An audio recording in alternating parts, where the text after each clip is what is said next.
Pessoal, vamos lá. Hoje eu vou falar de um assunto, vou trazer um assunto que é muito sério e que é primordial dentro do RH, tá? Que é a entrevista por competências. Eu falo que essa é uma das etapas mais importantes do processo de seleção, né? A gente ouviu com a Camila que todo bom processo de contratação, todo bom processo de atração e seleção começa no alinhamento com o gestor, né? Começa com o alinhamento do solicitante da vaga.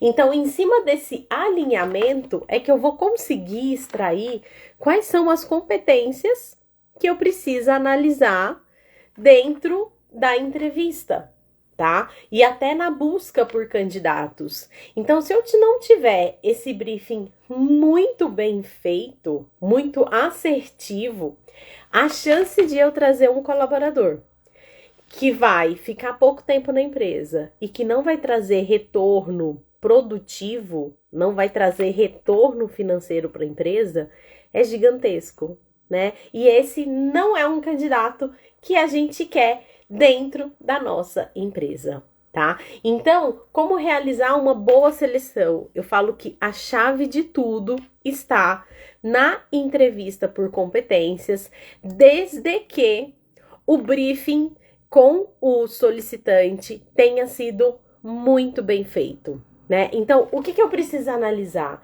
Quais são as competências técnicas e comportamentais que eu preciso trazer para essa entrevista, né? Então, é isso que a gente precisa analisar no nosso processo de recrutamento e seleção. A gente vem fazendo isso? Será que a gente tem tempo quando chega algum currículo, quando chega alguma vaga em aberto? Eu ligo para esse solicitante? Eu bato um papo com ele para tentar entender de fato o que está acontecendo? Eu sento com o gestor para alinhar quais as características que eu preciso desse profissional, ou eu só estou seguindo ali a descrição de cargo? Muitas vezes a gente aprendeu que tá tudo escrito. Ou no e-mail dele solicitando a vaga, tá tudo lá. Será que tá tudo mesmo? Será que tá tudo o que realmente importa? Eu acho que é esse o questionamento que nós RHs precisamos fazer sempre. Será que não tem mais informações que eu preciso pegar para que eu seja ainda mais assertivo?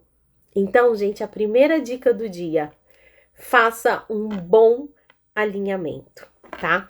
E a segunda etapa, né, a segunda dica aí do dia é: que tal a gente divulgar no local certo?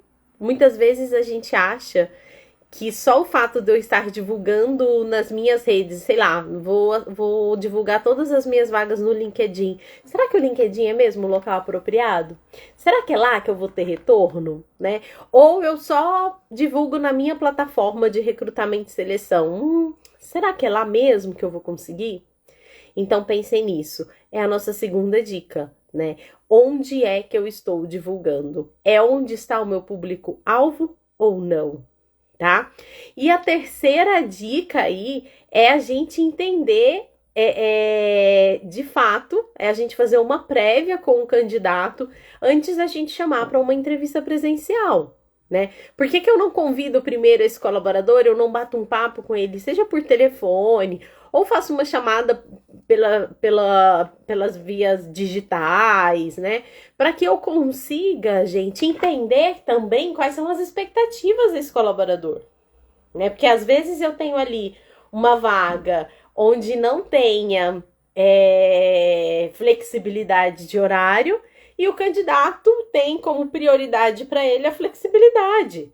Então eu não vou nem convidá-lo para uma entrevista presencial. Então a gente precisa sim utilizar do digital para nos auxiliar nesse processo de filtragem também, tá? Então, tudo na entrevista para um bom processo de seleção, a gente precisa disso. Tá bom, Mari, o candidato chegou. Gente, uma dica importante: sejam pontuais, tá? Tem muita gente que fala assim: eu preciso testar a paciência do colaborador. Gente, vamos falar sério. Esse negocinho de testar o candidato, Isso é desrespeitoso, tá? E aí eu vou contar um teste que fizeram comigo, não tem a ver com pontualidade, mas eu acho que pontualidade é uma questão de respeito também, e a falta de pontualidade é também sinal de desrespeito com o outro, tá?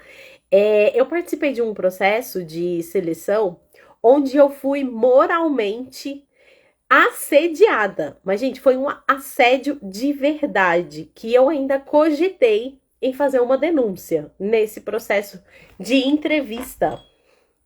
E aí, depois de um tempo, eu sei que nesse processo, quando eu me senti de fato ofendida no processo de seleção, eu agradeci pela oportunidade, levantei e saí. Eu não dei continuidade no processo de entrevista. E depois disso, o headhunter que estava trabalhando a vaga me ligou para entender o que tinha acontecido e falar que eu tinha sido aprovada, inclusive aprovada no teste. Aí eu parei e falei assim, espera, isso não é teste, isso é um desrespeito. Gente, assédio, trazer essa questão de falta de pontualidade. Uma vez me falaram que deixava o colaborador, assim, ligava o ar-condicionado no zero praticamente, deixava um local frio pra caramba e perguntava pro candidato se ele estava se sentindo confortável, se ele estava se sentindo bem ali naquele local.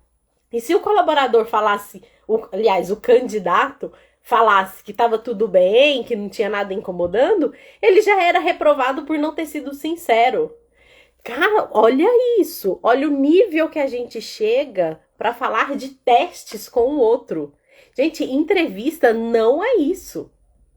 Isso são questões desrespeitosas. E o que a gente menos quer, nós como RH, vocês como gestores e que também fazem contratação, o que a gente menos precisa é que o candidato se sinta desrespeitado dentro da nossa empresa, tá? Então, assim, é isso que é o mínimo que eu espero em um processo seletivo, é respeito, tá? Então, nada de testezinho. Gente, esses testes de verdade não servem pra nada. É puro preconceito e desrespeito, tá?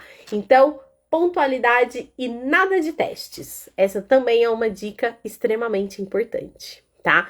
Um outro cuidado que a gente precisa ter. Cuidado com o ambiente onde a gente vai fazer esse processo de seleção, né? A gente precisa procurar lugares mais tranquilos, onde a gente consiga deixar o candidato mais confortável também para falar com a gente.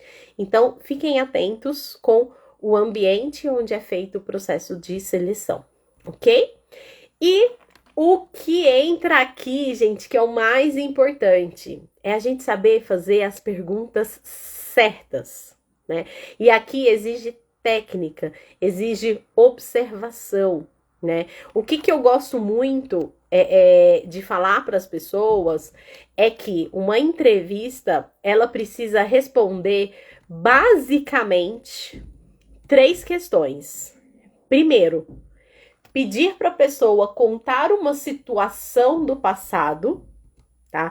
Lembrando que, gente, comportamento passado prediz comportamento futuro, tá? Eu chegar com perguntas de, o que você faria? Ou como você se vê daqui 5 anos e tal. Gente, isso não prediz comportamento, tá? Isso pode dizer outra coisa dentro de uma entrevista de competências, mas predizer comportamento, não. Predizer comportamento tem que ser perguntas feitas no passado.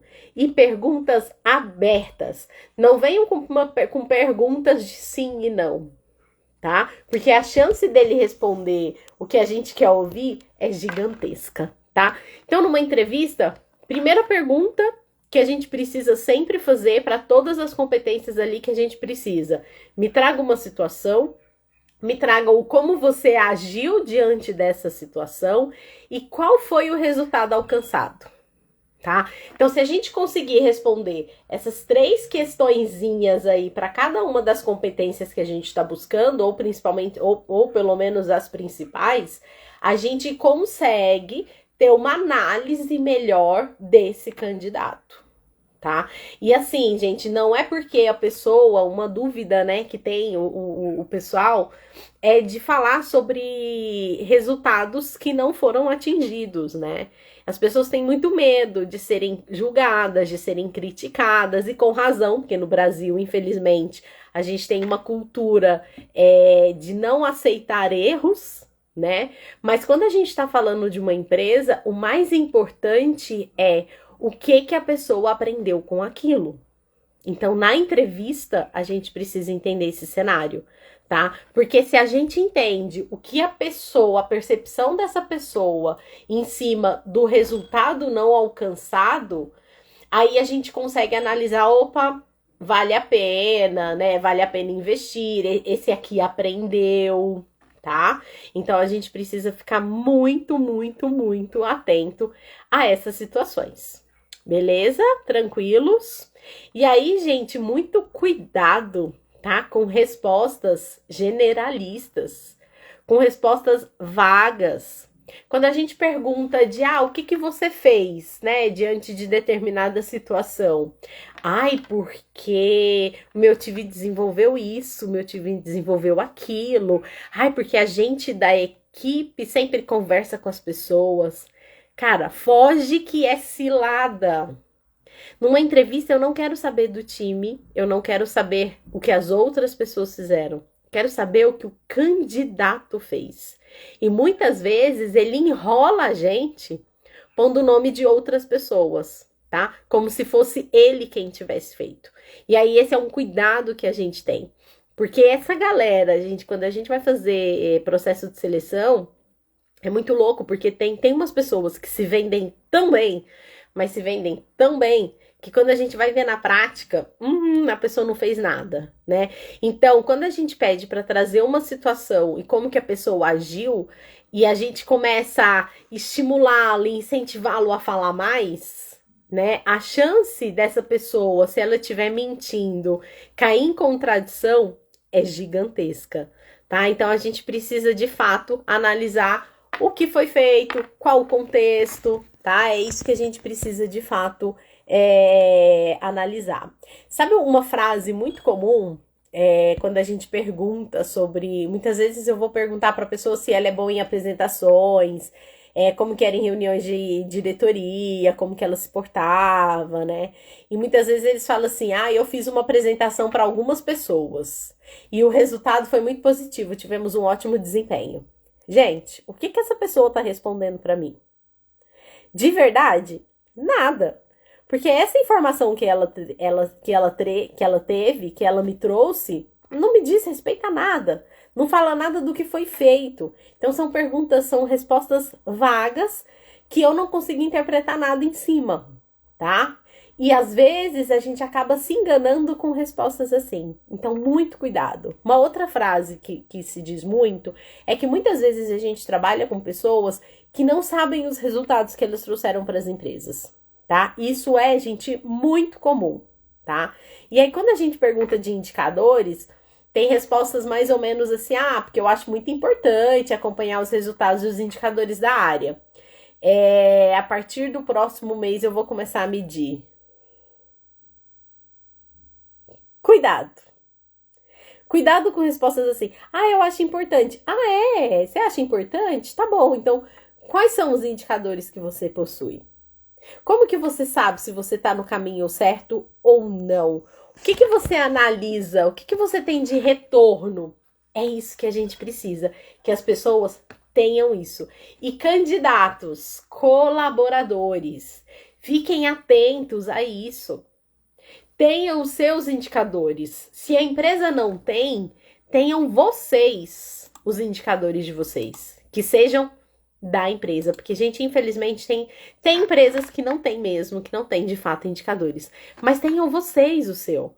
Isso é primordial, tá? Bom, e aí, gente, falando aí, né, de processos de entrevista também... a gente precisa cuidar tanto do começo, né, de como que essa pessoa chega para mim, como que ela é recepcionada, né, algumas dicas aí, a gente precisa fazer isso, né? A gente precisa deixar a pessoa bem à vontade, a gente precisa também vender a vaga, né? Quando eu falo vender, é alinhar expectativas mesmo, é falar da empresa, é falar do porquê que é legal trabalhar nessa empresa. Então, isso também faz parte da entrevista, tá?